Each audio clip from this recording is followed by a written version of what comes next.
IBN Al-Jazzar. Abu Jafar Ahmadi ibn Ibrahim ibn Abi Khalid ibn Al-Jazzar al-Qayrawani. Born in 895, died in 979, was a 10th century Muslim Arab physician who became famous for his writings on Islamic medicine. He was born in Cairo in Tunisia. He was known in Europe by the Latinized name Al-Jazzar. Andalusian physician Ibn Jawdur only knew Ibn Al-Jazzar's biography from his student Ibn Barik, who went to Cairo and Tunisia to learn medicine. The writers of tabaqates, or classes of famous men, generally considered writing only for faqih, the benefactors and the saints. The information on Ibn Al-Jazzar is controversial and possibly incomplete from second-hand experience. Ahmad bin Jafar bin Ibrahim ibn Al-Jazzar was born in Kairouan around 895 and died around 979. He lived for about 84 years. He was married and had no children. He had learned the Quranic Kutub in his youth and its grammar, theology, fiqh and history at the Mosque of Otaybiya ibn Nafa. He had learned medicine from his father and his uncle, who were both physicians, and from his Sheikh Ibn Sulaiman Isaac bin Salman, a physician in Kairouan. The existence of a hospital in Kairouan is not proven. Teaching is provided by the doctors themselves at home. This is the case of Ibn Al-Jazzar. He said himself in the conclusion of his book Zadadi al-Masafir Viaticum that he would be available at home for his students at the end of their daily consultation. The teaching was oral. The paper was not widely spread in the 9th century. The scrolls were rare and expensive. Ibn Al-Jazzar had a library of 25 quintals, as it seems. This figure seems exaggerated. The quintal at the time amounted to 50 kilograms according to some, and 25 kilograms according to others. These books were not all about medicine, but also of other disciplines. Ibn Al-Jazzar was calm and quiet. He did not attend funerals or weddings, and did not take part in festivities. He had great respect for himself. He avoided compromises, did not attend the court and members of the regime, thus taking on Fuqaha example of the time. This may explain the fact that when he treated the son of Qadi Numan, he refused to receive as a gift a costume of 300 mithqals. It is also with respect to the emir that he did not realize his desire to visit Andalusia.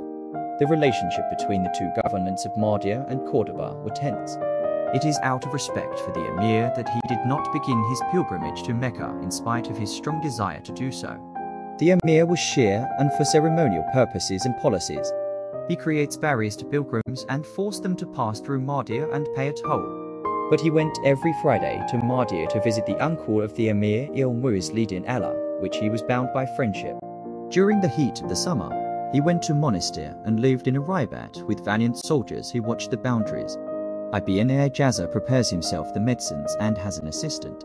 Served them who stood in the vestibule of the house and who collected the fees of the consultations. At his death, Ibn Al-Jazzar left 24,000 gold dinars. The Aglabid dinar weighed 4.2 grams. Ibn Al-Jazzar wrote a number of books. They deal with grammar, history, jurisprudence, prosody, etc. Many of these books, quoted by different authors, are lost. The most important book of Ibn Al-Jazzar is Zadadi al-Masafir the Viaticum. Translated into Latin, Greek and Hebrew, it has been copied, recopied, and printed in France and Italy since the 16th century. It was adopted and popularized in Europe as a book for a classical education in medicine. This book is a compilation of the Canon of Avicenna, a mixture of medicine and philosophy. It is a medicine handbook from head to toe, designed for clinical teaching. With neither anatomy nor philosophy. There are lessons written after the course, as noted by the author in the conclusion of his book. This can be seen by the repetitions found in them. The author names the disease, lists the known symptoms, gives the treatment, and sometimes indicates the prognosis. He often cited in reference the names of foreign authors, as if to give importance to his subject or for intellectual integrity to justify the loans. In his History of Arab Medicine in Tunisia for 10 centuries, Ahmad bin Mild writes, A.C. al-Razi Muhammad ibn Zakaria al-Razi precedes him by a few decades. Ibn Al-Jazzar has adopted in the Viaticum the same style as El-Hawi, the continent, who voluntarily abstain from carnal pleasures of al-Razi but more elaborate and more concise.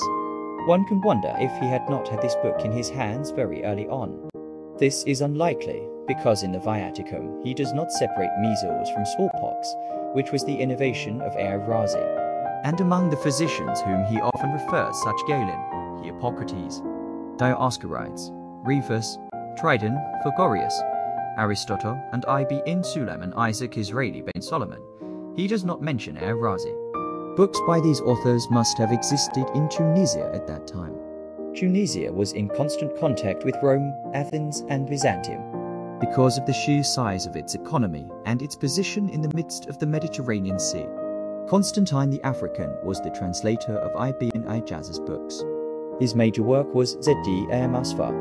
He had some books on geriatric medicine and health of elderly kit Ibb al-Mashik or Ibb al-Mashik Wayf Ayatim, a book on sleep disorders, one on forgetfulness and how to strengthen memory kit al-Nisin Wauq Takriyat al Kira, and another on causes of mortality Risla Fasbb al-Wath.